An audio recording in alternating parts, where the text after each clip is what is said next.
Hello students, welcome to the channel. Last class में हमने organism and population chapter जो है वो स्टार्ट कर दिया था एंड इसके बारे में मैंने आपको बताया था कि हम यहाँ पर पढ़ने वाले क्या क्या हैं। तो हमने बात की थी इकोलॉजिकल ऑर्गेनाइजेशन की, जिसमें हमने पढ़ा था कि ऑर्गेनिज्म होता है, देन पॉपुलेशन होती है, देन कम्युनिटी होती है, जिसमें हमने बायोटिक कम्युनिटी की बात की थी, and then we talk about the ecosystem. Ecosystem जो थी that is the functional unit of ecology. और अगर आप बात करते हो basic unit, structural unit of ecology क्या है, it is your organism. Ecosystem के बारे में मैं कुछ बातें आपको बता देती हूँ। इकोसिस्टम जो है वो हमारे पास दो तरह का होता है, एक होता है नेचुरल और एक होता है आर्टिफिशियल। नेचुरल जो होता है वो ऐसा इकोसिस्टम होता है विच इज सेल्फ सस्टेनेबल, मतलब ये है कि यहाँ पर किसी ऑर्गेनिज्म को इसको मेंटेन करने की जरूरत नहीं पड़ती। For example there is a forest अपने आप से क्या रहता है, मेंटेन रहता है, तो that is your self sustainable. उसके अलावा human assistant is not required, यहाँ पर आपको ह्यूमन की कोई रिक्वायरमेंट नहीं है, ये अपने आप से फेवरेबल है, अपने आप से मेंटेन्ड है। लेकिन when we are talking about the artificial ecosystem, तो इसको हमें खुद से क्या करने की जरूरत पड़ती है, मेंटेन करने की जरूरत पड़ती है। इसका मतलब यहाँ पर ह्यूमन इंटरफेरेंस होता है। अगर मैं बात करूँ एग्जाम्पल की, तो नेचुरल इकोसिस्टम में ऐसे एग्जाम्पल आते हैं जिनमें हाई डाइवर्सिटी आपको देखने को मिलेगी, हाई प्रोडक्टिविटी भी हो सकती है। फॉर एग्जाम्पल फॉरेस्ट हो गया, पोंड हो गया। लेकिन जब हम आर्टिफिशियल की बात करते हैं तो हमारे घर में जो एक्वेरियम है, जो क्रॉप फील्ड्स हैं, वो सारे किस में आ जाते हैं, जो आपका आर्टिफिशियल इकोसिस्टम है। तो इसीलिए हाई डाइवर्सिटी आपको नेचुरल इकोसिस्टम में देखने को मिलने वाली है। इसके बाद हमने टाइप्स ऑफ इकोलॉजी की भी बात कर ली थी, ऑटिकोलॉजी, सिनिकोलॉजी।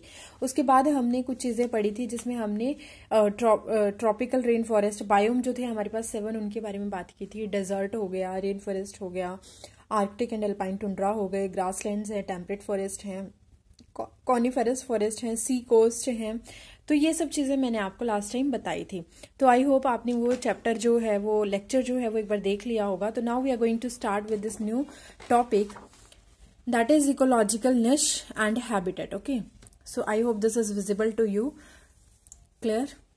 So let me just zoom it out. Okay, I hope this is clear right now. तो first we are talking about the habitat. Habitat क्या होता है, किसी ऑर्गेनिज्म का प्लेस जहां पर वो रहता है, प्लेस वेयर ऑर्गेनिज्म लाइव्स, यानी उसका एड्रेस। बेसिकली आप इसमें फंक्शनल एरिया की बात नहीं कर रहे हो, you are just talking about the address of that organism. इसमें आप बायोटिक एंड ए बायोटिक जितने भी आपके पास कॉम्पोनेंट्स हैं उनके आपसी इंटरेक्शन की बात भी करते हैं। तो जैसे मैं बताऊं कि ए बायोटिक क्या है, लाइट है सपोज, और बायोटिक क्या है, मान लो ट्री है। तो ट्री को लाइट की रिक्वायरमेंट होगी फॉर देयर फोटोसिंथेसिस। इसका मतलब हम क्या बात कर रहे हैं, यहाँ पर बायोटिक और एबायोटिक इंट्रैक्शन आपस में क्या है उसके बारे में बात कर रहे हैं। लेकिन बेसिकली आप यहाँ पर फंक्शन नहीं बता रहे हो, you are just talking about that यहाँ पर लिविंग ऑर्गेनिज्म भी रहते हैं और नॉन लिविंग भी रहते हैं। तो उनके सम को हम क्या बोल देते हैं, हैबिटेट बोल देते हैं। For example spirogyra in fresh water pond, ये मैंने एक सिंपल सा एग्जाम्पल लिया हुआ है। क्लेमाइडोमोनास एक पोंड में हो गई, फॉरेस्ट में ट्रीज हो गए। तो वो सारी क्या हैं, वो आपके बायोटिक और एबायोटिक का टोटल है, जिसको हम बोलते हैं habitat. Okay, but now habitat कितने तरह के हो सकते हैं, दो तरह के हो सकते हैं, एक होता है फेवरेबल, एक होता है अनफेवरेबल। फेवरेबल वो हैबिटेट होता है जहां पर organism evolved adaptation to optimize its survival and reproduction in its habitat. इसका मतलब एक ऐसा एनवायरनमेंट जहां पर ऑर्गेनिज्म अपने आप को सर्वाइव कर सके एंड साथ में वहां पर वो रिप्रोड्यूस भी कर सके, तो उस एरिया को हम बोल देते हैं कि वो उसके लिए फेवरेबल हैबिटेट है। But what about the unfavourable habitat? Unfavourable habitat वो है जहां पर ऑर्गेनिज्म या तो उसको खाना प्रॉपरली नहीं मिल पा रहा है और the organism can not reproduce at that place, तो वो उसके लिए अनफेवरेबल है। अनफेवरेबल में जैसे कि आपके पास एग्जाम्पल आ जाता है स्कॉर्चिंग राजस्थान डेजर्ट। यहाँ पर इतनी ज्यादा गर्मी है, स्कॉर्चिंग राजस्थान डेजर्ट इतनी ज्यादा गर्मी है that it becomes unfavourable to survive for any organism. Deep ocean trenches, यहाँ पर आपको कुछ बैक्टीरिया ही मिलने वाले हैं। Perpetually rain soaked Meghalaya forest, इसका ये मतलब है कि ऐसी जगह जो हमेशा ही पानी से कवर रहती है, जहां पर ह्यूमिडिटी ज्यादा रहती है। इसीलिए हम मेघालय के अगर जंगलों में जाते हैं तो वहां पर क्या है, बेसिकली अनफेवरेबल एनवायरनमेंट है। टोरेंशियल स्ट्रीम्स, एक ऐसी लहरें जो बहुत स्पीड पर चलती हैं, उनको आप बेसिकली अनफेवरेबल एनवायरनमेंट की तरह ट्रीट करोगे। हाई माउंटेन टॉप हो गया, वहां पर डाइवर्सिटी कम मिलने वाली है, वहां पर लिविंग ऑर्गेनिज्म के लिए सर्वाइवल की कंडीशंस अच्छी नहीं है। थर्मल स्प्रिंग्स जैसे गर्म झरने जिनको हम बोलते हैं, जहां पर सिर्फ आपको बैक्टीरिया मिलने वाला है। फॉर एग्जाम्पल मैं आपको एक बैक्टीरिया का नाम बताती हूँ जो आप बायोटेक वाले चैप्टर में पढ़ते हो, जिसका नाम है टैक। टैक इज बेसिकली व्हाट, ये एक आपका थर्मस एक्वाटिकस है, एक बैक्टीरिया है जो आपको थर्मल स्प्रिंग्स में मिलने वाला है। उसके अलावा आपको मिलेंगी स्टिंकिंग कंपोस्ट पिट्स, यानी वैसी बहुत ही स्मेल होती है जिन एरियाज में, जिन गड्ढों में, तो वो एरिया भी ऐसे होते हैं जो अनफेवरेबल होंगे। ह्यूमन के इंटेस्टाइन में भी आपको unfavourable condition for some organism मिल सकती है, बट हमारे इंटेस्टाइन के लिए फेवरेबल एनवायरनमेंट किसके लिए है? इकोलाई बैक्टीरिया जो है आपको इजीली यहाँ पे मिलेगा।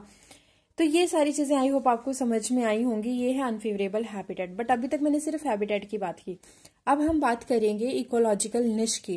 What is the meaning of ecological niche? देखिए, ये जो टर्म है, this term was given by Grinnell, and इन्होंने कहा था कि अगर आप कहीं पर रह रहे हो, that is the address of your area जहां पर आप रह रहे हो, एंड साथ में आप अपना रोल भी अगर डिस्क्राइब कर रहे हो। सपोज हम अपना जो सीवी बनाते हैं, जो हम अपना रिज्यूम बनाते हैं, उसमें हम क्या करते हैं, अपनी स्किल्स वगैरह मेंटेन डिस्क्राइब करते हैं, अपना एरिया डिस्क्राइब करते हैं जहां पर हम रहते हैं, साथ में हम अपना फंक्शनल रोल भी वहां पर क्या करते हैं, डिस्क्राइब करते हैं। तो सेम चीज, अगर आप सिर्फ एड्रेस की बात कर रहे हो, then it is your habitat, but when you are talking about the functional role of your in your ecosystem, तो आप उसको क्या बोलोगे? सीवी। मतलब एक तरीके से आप अपना फंक्शनल रोल वहां पर डिस्क्राइब कर रहे हो, ठीक है। तो देखो, हर इंडिविजुअल के लिए, for each individual niche is specific, हर एक के लिए अपनी अपनी एक निश होती है। No two species can not live in the same ecological niche, एक ही निश में दो लोग एक साथ नहीं रह सकते। जैसे कि अगर मैं बोलूं कि कोई इंसान छोड़िए, मान लीजिए कोई जंगल है, एक ट्री है, ट्री के ऊपर कुछ बर्ड्स रहती हैं, एंड वो सारी बर्ड्स अगर एक ही खाने पर फीड कर रही हैं और एक ही टाइम में फीड कर रही हैं, मान लो दिन के टाइम ही फीड कर रहे हैं, तो कंपटीशन बढ़ेगा। ऐसे में जो डोमिनेंट होगा वो सरवाइव करेगा, जो डोमिनेंट नहीं होगा वो सरवाइव नहीं करेगा, राइट। तो इसीलिए उनके लिए वहां पे सरवाइव कर पाना मुश्किल हो जाएगा। इसीलिए हम बोलते हैं कि एक ही एरिया में जो इंडिविजुअल्स हैं उनका सेम इकोलॉजिकल निश नहीं हो सकता। No two species can live in the same ecological niche. मैंने बर्ड्स कहा, लेकिन बर्ड्स की सिर्फ एक स्पीसीज नहीं, डिफरेंट स्पीसीज ऑफ बर्ड्स में बात कर रही थी यहाँ पर। जैसे कि हमें पता है कि डार्विन फिंचेस जो है उनमें डिफरेंट स्पीसीज आती हैं, तो बेसिकली ऐसी स्पीसीज जो हैं वो एक साथ नहीं रह पाएंगी, क्योंकि उनका सेम रोल अगर है तो, ठीक है, एक एरिया में वो नहीं रह सकती। उसके अलावा आपके पास इकोलॉजिकल निश के दो टाइप भी होते हैं, स्पेशियल निश और फंक्शनल निश। स्पेशियल निश क्या है? Basically it is related to space, तो ये आपका हैबिटेट डिफाइन कर रही है। फंक्शनल, जिसमें आपको मैंने बताया कि आपका रोल डिस्क्राइब होना चाहिए कि आप हो क्या उस एरिया में। अगर आप एक ट्री हो तो आप प्रोड्यूसर में कंसिडर किए जाओगे। अगर आप खाने वाले हो, आप उस चीज को कंज्यूम कर रहे हो, then you are a consumer. अगर आप किसी चीज को डिकम्पोज कर रहे हो, then you are a decomposer. तो basically this is the type of ecological niche, right. Now we are talking about the territory. These are some terms जो आपको याद होनी चाहिए। 4 टर्म्स मैंने यहाँ पे लिखी हुई हैं। पहली टर्म है टेरिटरी। टेरिटरी क्या है? बेसिकली एक ऐसा एरिया जिसको डिफाइन कर दिया गया है कि ये मेरा एरिया है। जैसे कि आपने देखा होगा, डॉग वगैरह क्या होते हैं, वो अपना यूरिन मार्क्स कर देते हैं और उससे पता चल जाता है कि ये इस डॉग का एरिया है। इसी तरह कोई दूसरा डॉग किसी और एरिया में रह रहा है तो वो भी अपनी टेरिटरी को मार्क कर देता है। तो दिस इज द टेरिटरी, जिसमें एक डॉग दूसरी डॉग की टेरिटरी में नहीं जा सकता। For any reason they can not migrate और move from their own territory to the other territory, right. तो यहाँ पर बेसिकली हो क्या रहा है? These are the non overlapping region. यहाँ पर आप एक दूसरे से लिंक इस तरीके से नहीं कर सकते। आपने देखा भी होगा कि एक डॉग दूसरे डॉग को अपनी टेरिटरी में एंट्री नहीं करने देता। तो these are the non-overlapping area where life activities are performed and marked by pheromones. Pheromones are basically the attractive hormone, or you can say ऐसी smell they secrete a kind of smell जिसकी वजह से क्या होता है, दूसरा पहचान जाता है उस एरिया को। For example dog territory, right. अब हम बात करेंगे होम रेंज की। होम रेंज जो है वो टेरिटरी से थोड़ा बड़ा होता है, छोटा नहीं होता, थोड़ा बड़ा होता है। एंड एक होम रेंज में बहुत सारी टेरिटरीज हो सकती हैं और वो एक दूसरे को ओवरलैप कर सकती हैं। मतलब ऐसा है कि मान लीजिए एक शेर है, वो दूसरे शेर के एरिया में जा सकता है, शेल्टर के लिए जा सकता है और मीटिंग के लिए जा सकता है, फूड के लिए जा सकता है। तो बेसिकली वहां पर क्या हो रहा है, वहां पर ओवरलैपिंग पॉसिबल है। Organism can search in food, in search of food, shelter, meeting partner, it is overlapping. अब हम बात करेंगे इकोलॉजिकल इक्विवेलेंट्स की। अगर मैंने कहा था कि एक ही जगह पर जब दो स्पीसीज रह रही है तो वो सेम इकोलॉजिकल निश में नहीं रह सकती, राइट। बट अगर मान लो इनमें क्या लिखा हुआ है इसमें, when habitats are different but function is the same. मान लो इन्होंने कहा कि कैट एंड आउल दोनों क्या हैं, लिविंग इन डिफरेंट प्लेसेस, अलग अलग जगह पर रह रहे हैं, बट उनका काम सेम है। काम क्या है, बट फीडिंग ऑन रेट, दोनों रेट के ऊपर ही फीड कर रहे हैं। तो मतलब उनकी हैबिट्स जो हैं वो सेम है, but they are living in different habitat. तो इस चीज को हम बोलते हैं ecological equivalence, right. Now there is another term that is critical link species. इसका मतलब है special kind of pollinator like Colpa bee for Ophrys that is responsible for the pseudo copulation. ये चीज मैं आपको समझाऊंगी जब मैं आपको म्यूचुअलिज्म वगैरह कराऊंगी, इंटरेक्शंस कराऊंगी, तब बताऊंगी। बट अभी के लिए ऐसा समझ लो कि अगर ओफायरस है जो कि एक मेडिटेरेनियन प्लांट है ऑर्किड का, तो उस ओफायरस को अगर पॉलिनेशन करवाना है तो वो पॉलिनेशन सिर्फ कॉल्पा भी कर सकती है, राइट। एंड इस कंडीशन में कॉल्पा भी जो है that become a critical link species, जो बहुत जरूरी है। अगर ये नहीं होगी तो ओफायरस को कोई पॉलिनेट नहीं कर पाएगा और ओफायरस एक्सटिंक्ट हो जाएगा। इसीलिए this act as a critical link species. Clear. अब हम कुछ फैक्टर्स की बात करेंगे। तो जब आप फैक्टर की बात करते हो तो हम बात करते हैं 4 फैक्टर की। ओके, तो now we are going to talk about the major abiotic factor, जिसमें हमारे पास सबसे पहले आता है एटमॉस्फेरिक फैक्टर, फिर आते हैं एडेफिक फैक्टर, फिर आते हैं टोपोग्राफिक फैक्टर। एटमॉस्फेरिक फैक्टर यानी क्लाइमेटिक फैक्टर, इसमें 4 फैक्टर हम पढ़ेंगे, temperature, water, light, air and wind. Edaphic factor में आप सॉइल से रिलेटेड चीजों की बात करते हो। टोपोग्राफिक फैक्टर की अगर हम बात करें तो टोपोग्राफिक फैक्टर में you will talk about the slope of mountain and directions of mountain. तो ये आपके सिलेबस में नहीं है, इसीलिए हम इसको डिटेल में नहीं पढ़ेंगे। इसका मतलब ये है कि जब आप स्लोप पे चढ़ते हो, मतलब जब आप माउंटेन पर क्लाइंब करते हो, तो एक स्लोप में डिग्री में चेंज आता है, एंड जो वो डिग्री में चेंज है उसकी वजह से डाइवर्सिटी में भी चेंज आएगा। इसके अलावा वहाँ के क्लाइमेटिक कंडीशंस भी चेंज होते चले जाते हैं जब आप बॉटम से टॉप की तरफ जाते हो, राइट। तो ये सारी चीजें टोपोग्राफिक फैक्टर में आती हैं, बट हमारा जो मेजर कंसर्न है वो हमारा इन 2 फैक्टर पे है, तो हम इन्हीं को पढ़ेंगे। सबसे पहले हम पढ़ रहे हैं, वाटर को हम 2nd नंबर पर पढ़ेंगे क्योंकि मैंने यहाँ पे 2nd लिखा हुआ है। हम इससे पहले पढ़ेंगे टेम्परेचर। टेम्परेचर जो है वो बहुत इंपॉर्टेंट है। क्लियर। तो चलिए स्टार्ट करते हैं, टेम्परेचर से शुरू करेंगे हम। टेम्परेचर आपकी एनसीईआरटी लिखती है that temperature is the most relevant factor, and इसी के बेस पर प्लांट्स को क्या किया गया है, डिफाइन किया गया है। Suppose this is your earth, मैंने एक बार और बताया था, शायद बायोडाइवर्सिटी वाले लेक्चर में मैंने आपको बताया था that this is your earth and this is the equator zone. Equator के इधर क्या लाई करता है, ट्रॉपिक, इधर क्या लाई करता है, ट्रॉपिक। और जब हम इक्वेटर की बात करते हैं जो 0 डिग्री सेल्सियस पर है, तो उसके आसपास टेम्परेचर क्या रहने वाला है, गर्म रहने वाला है। तो जो ट्रॉपिक्स है वहां पर जो टेम्परेचर होगा उसको हम बोलते हैं, थोड़ा ज्यादा टेम्परेचर है जिसकी वजह से हम उसको बोलते हैं मेगाथर्म। आप थोड़ा और ऊपर जाओगे तो आपको मिलेगा मेसोथर्म। थोड़ा और ऊपर जाओगे तो टेम्परेचर धीरे धीरे गिरना शुरू हो गया है, इसको हम बोलेंगे माइक्रोथर्म। हम नॉर्थ पोल की तरफ जा रहे हैं। माइक्रोथर्म्स के ऊपर आप आर्कटिक रीजन में जब पहुंचते हो तो यहाँ पर बहुत ज्यादा ठंडा एनवायरनमेंट होता है, टेम्परेचर कम होता है, इसको हम बोलते हैं हेकिस्टोथर्म। इसी तरह जब हम नीचे आएंगे फिर से मेगाथर्म, यानी when we are going towards the south pole, तो हमारे पास क्या होगा, फिर से वही होगा, मेगाथर्म्स होगा ट्रॉपिक में, देन मेसोथर्म होगा, देन माइक्रोथर्म होगा और देन हेकिस्टोथर्म होगा। इसका मतलब ये है कि इक्वेटर पे टेम्परेचर ज्यादा था, धीरे धीरे वो टेम्परेचर जो है वो डाउन होता जा रहा है, चाहे आप नॉर्थ पोल की तरफ जाओ चाहे आप साउथ पोल की तरफ जाओ। दीज आर द जोन्स जो मैंने टेम्परेचर के बेस पे डिवाइड किए हैं, राइट। अब हम थोड़ी एल्टीट्यूड की बात कर लेते हैं। देखो जो ट्रॉपिकल है वो 0 से 20 डिग्री पर ही आपका क्या होगा, इसमें एंगल रहेगा अर्थ का।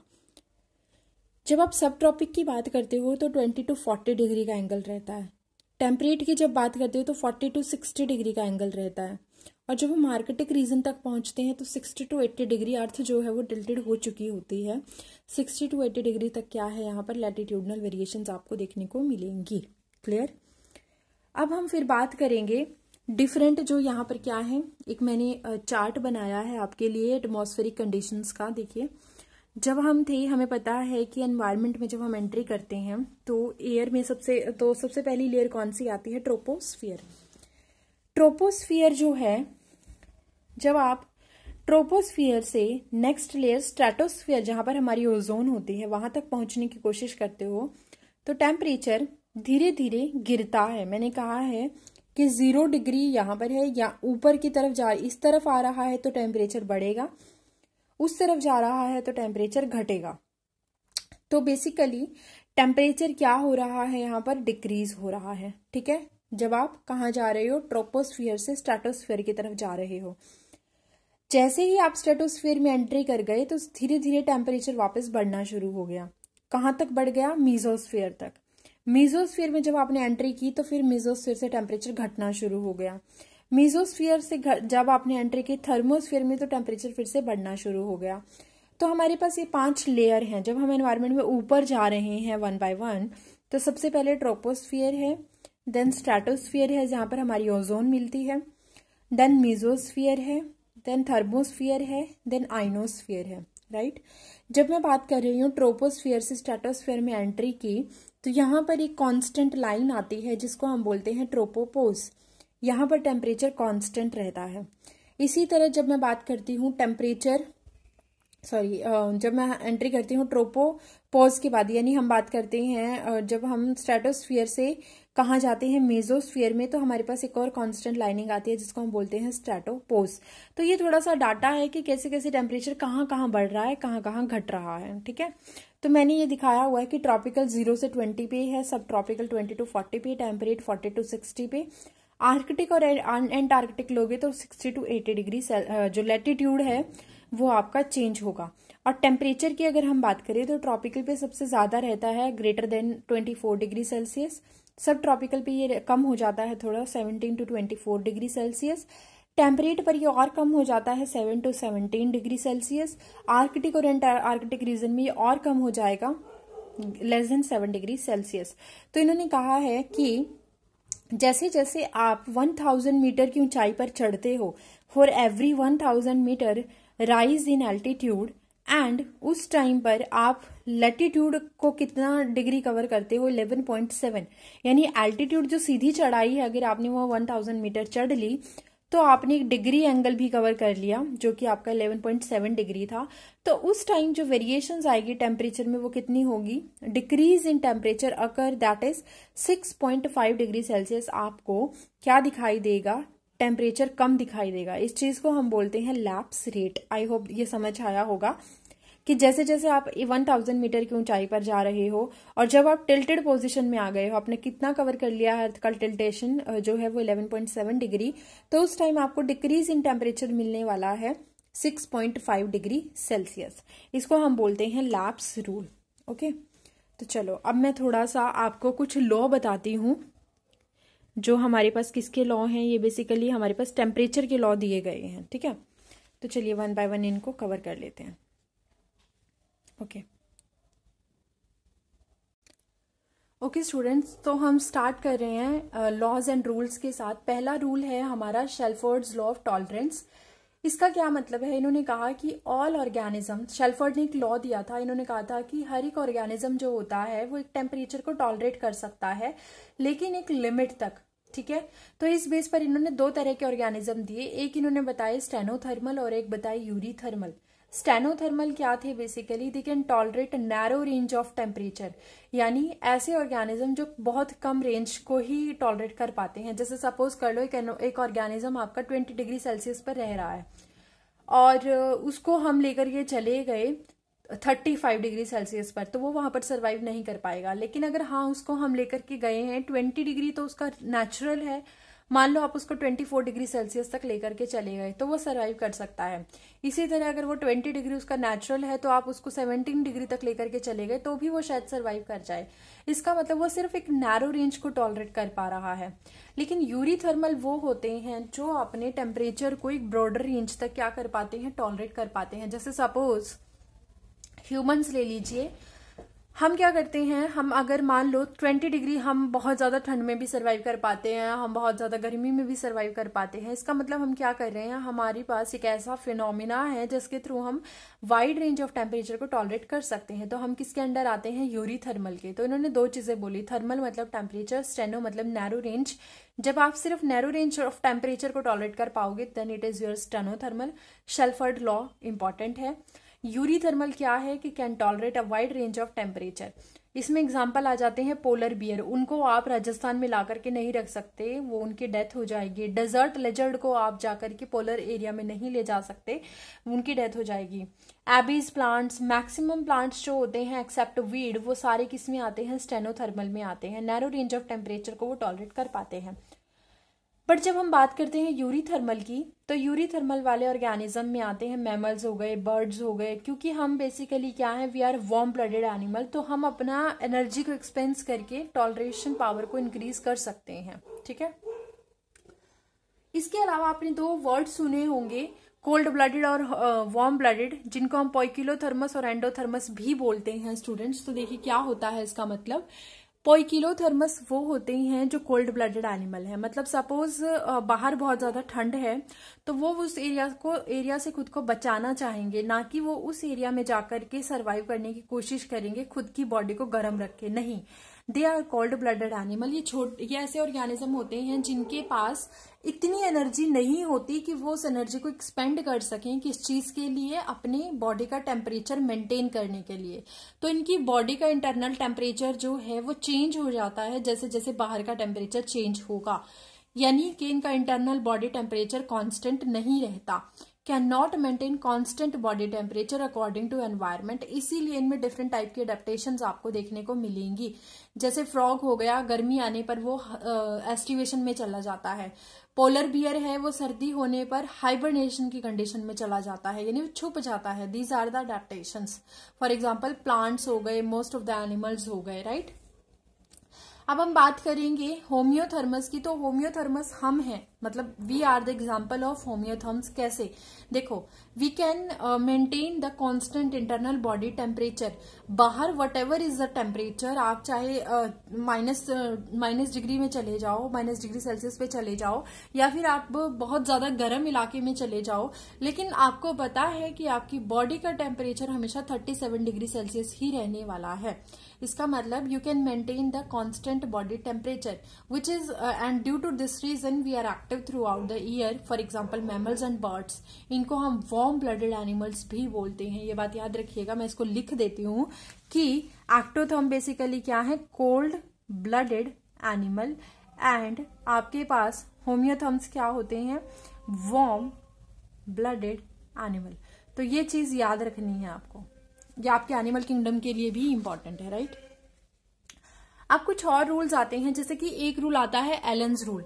ये क्या कहता है कि मैमल्स एंड बर्ड्स के लिए अप्लाई होता है। इन्होंने कहा था कि एलन्स रूल्स में मैमल्स और बर्ड्स जो आपके कोल्डर एरिया में रहते हैं उनके शॉर्ट एक्सट्रीमिटीज होंगे, like small size of year पिना होगा, नोज होगी, टेल होगी, छोटे छोटे नोज टेल ईयर पिना होंगे। जो बर्ड्स कहाँ, जो ऑर्गेनिज्म कहाँ रहते हैं, मैमल्स एंड बर्ड्स जो हैं वो कोल्डर एरिया में रहते हैं। जैसे आपने पोलर बियर देखा होगा, उनके ईयर जो होते हैं वो बहुत छोटे छोटे होते हैं। क्यों? क्योंकि सरफेस एरिया कम कर दिया जाता है ताकि आप बहुत ज्यादा एक्सेसिव हीट को क्या ना करो, रिलीज ना करो। ठीक है, आप उसको प्रोटेक्ट करके रखो ठंडे एरिया में। नेक्स्ट है बर्गमैन रूल। इन्होंने कहा था कि birds living in colder area have greater body size. इनका कहने का ये मतलब था कि so that surface area volume ratio can reduce and loss of heat will be less।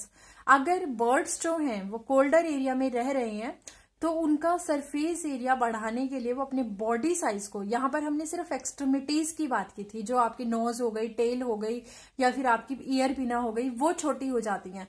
लेकिन अगर आपने खुद साइज भी देखा होगा ना, तो मैमल्स में पोलर जो बियर होते हैं उनका साइज बहुत बड़ा बड़ा होता है, बर्ड्स होती हैं उनके साइज बहुत बड़े होते हैं, ताकि वो एक मेंटेन कर सके किस चीज को, वॉल्यूम और सरफेस एरिया रेशियो को मेंटेन कर सके, so that they can reduce the loss of heat, वो हीट ऑफ लॉस को, जो लॉस ऑफ हीट जो है उसको कम कर सके। तो इसको हम बोलते हैं बर्गमैन रूल। बर्गमैन रूल किसके लिए है? बर्ड्स के लिए है। एलन्स रूल किसके लिए है? मैमल्स और बर्ड्स के लिए है। ये किसके ऊपर अप्लाई होता है? एक्सट्रीमिटीज के ऊपर अप्लाई होता है। ये किसके ऊपर अप्लाई होता है? पूरी बॉडी सरफेस के ऊपर अप्लाई होता है, राइट। थर्ड आता है जॉर्डन रूल। इन्होंने कहा था कि जो कोल्डर एरिया में फिशेज रहती हैं, इन्होंने फिशेज के लिए रूल दिया। दे आर सेइंग कि जो कोल्डर एरिया में फिशेज रहती हैं, fishes found in the colder area having jointed as well as large lumbar vertebrae, उनके जो वर्टिब्रे होंगे वो क्या हो जाएंगे? बड़े हो जाएंगे। क्यों हो जाएंगे? क्योंकि उनको भी अपना साइज इंक्रीज करना है, so that they can also maintain the surface area volume ratio, और हीट लॉस वो कम कर सकें। क्योंकि हमें पता है फिशेज और जो हमारे एम्फीबियन हैं और जो हमारे रेप्टाइल्स हैं, they are cold blooded animal, तो इसीलिए ये अपनी बॉडी टेम्परेचर को मेंटेन नहीं कर पाते हैं। तो the fishes which are found in the colder area having jointed as well as the lumbar vertebrae, तो इनके वर्टिब्रे क्या हो जाते हैं? जॉइंटेड हो जाते हैं और बड़े हो जाते हैं। रेंचेस रूल क्या कहता है कि birds found in colder area having narrow और एक्यूमिनेट विंग्स। मैंने आपको यही चीज समझाई थी कि जब आप चाहे एक्सट्रीमिटीज की बात कर रहे हो, तो कोल्डर एरिया में एक्सट्रीमिटीज छोटी हो जाती हैं, चाहे वो एयरपिना हो, चाहे नोज हो, चाहे टेल हो, चाहे विंग्स हो। लेकिन एलन्स रूल जो था वो दोनों के लिए था, मैमल्स और बर्ड्स के लिए।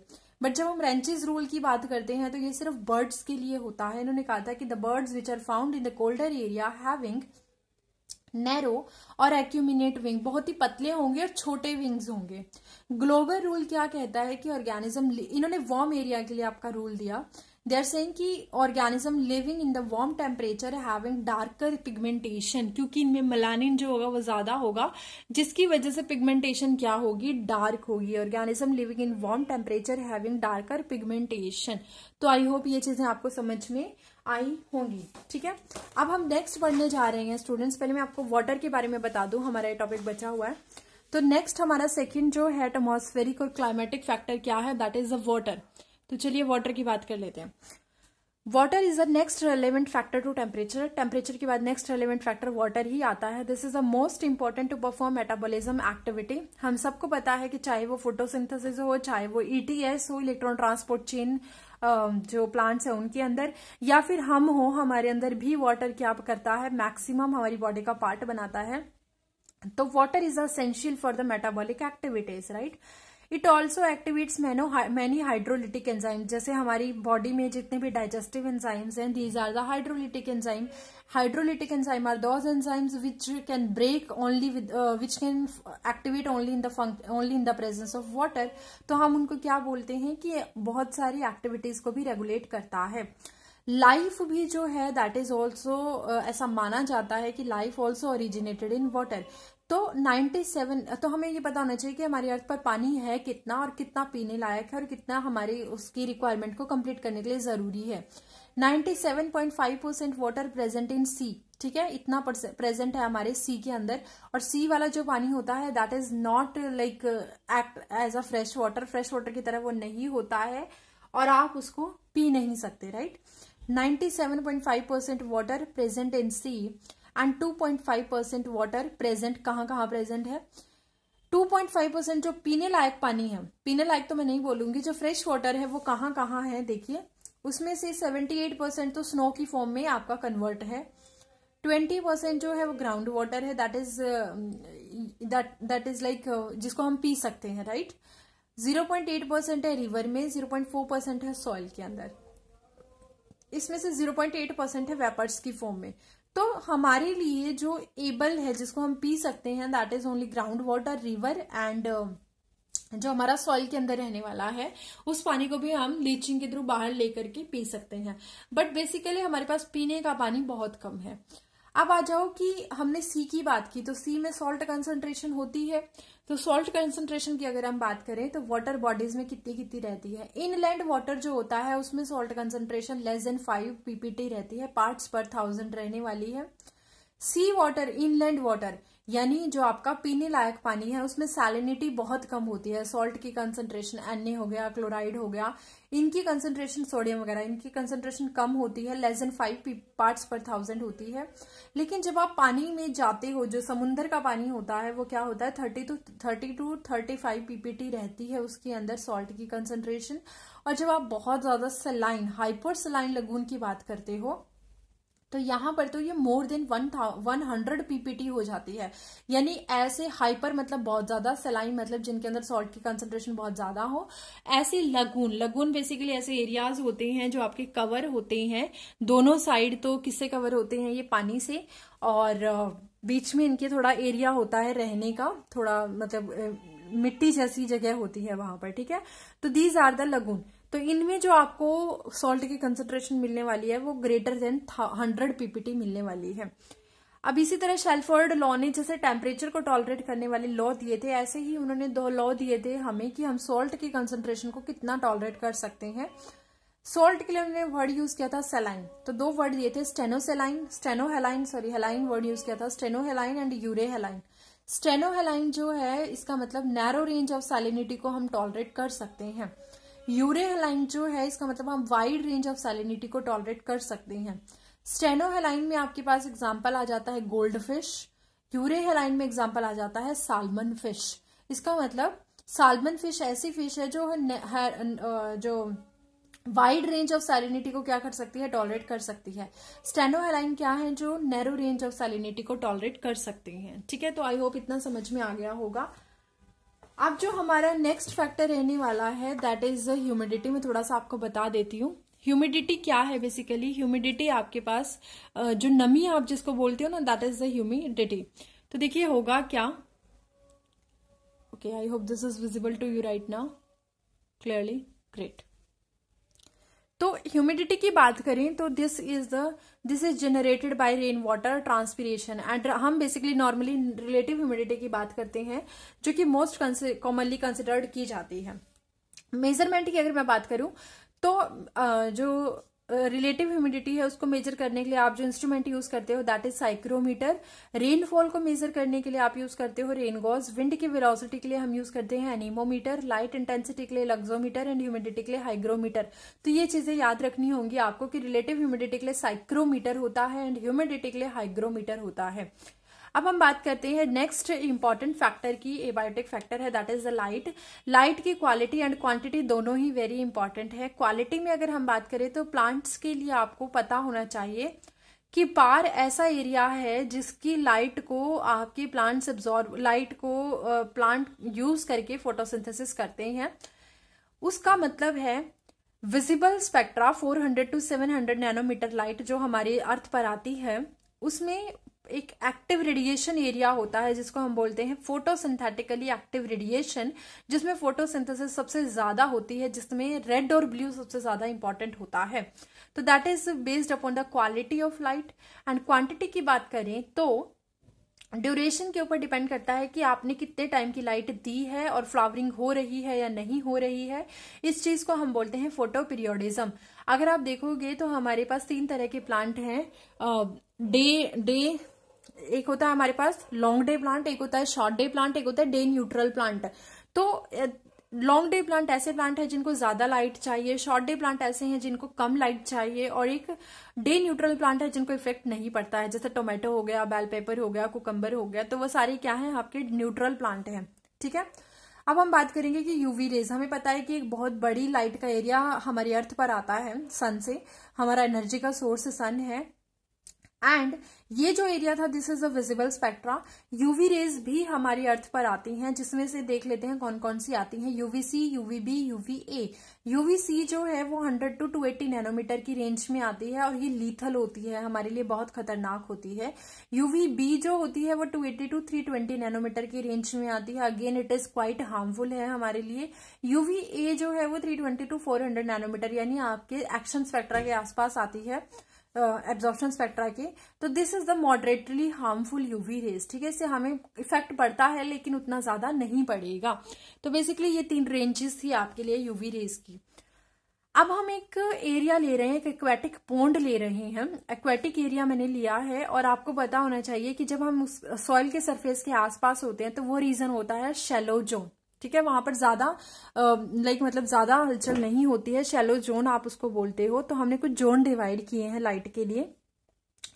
जैसे जैसे आप सी के अंदर या वाटर बॉडी के अंदर डीप में जाने लगते हो तो आपको डिफरेंट जोन मिलना शुरू हो जाते हैं।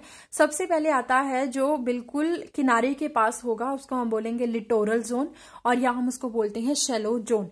जब आप वाटर का सरफेस देखते हो, सबसे ऊपर का सरफेस, उसको आप बोलते हो लिम्नेटिक जोन, जहां पर सबसे ज्यादा सनलाइट आने वाली है, इसको हम बोलते हैं लिम्नेटिक जोन।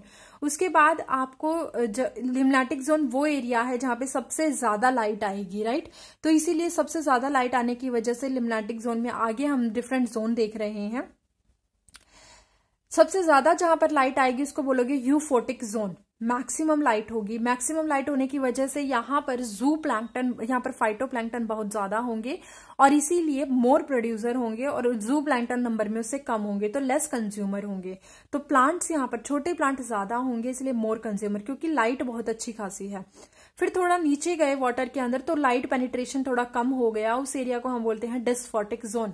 डिस्फोटिक जोन, फोटिक मतलब लाइट, डिस का मतलब कम, ये थोड़ा ट्विलाइट जोन रहता है। यहाँ पर लेस प्रोड्यूसर होते हैं, मोर कंज्यूमर होते हैं।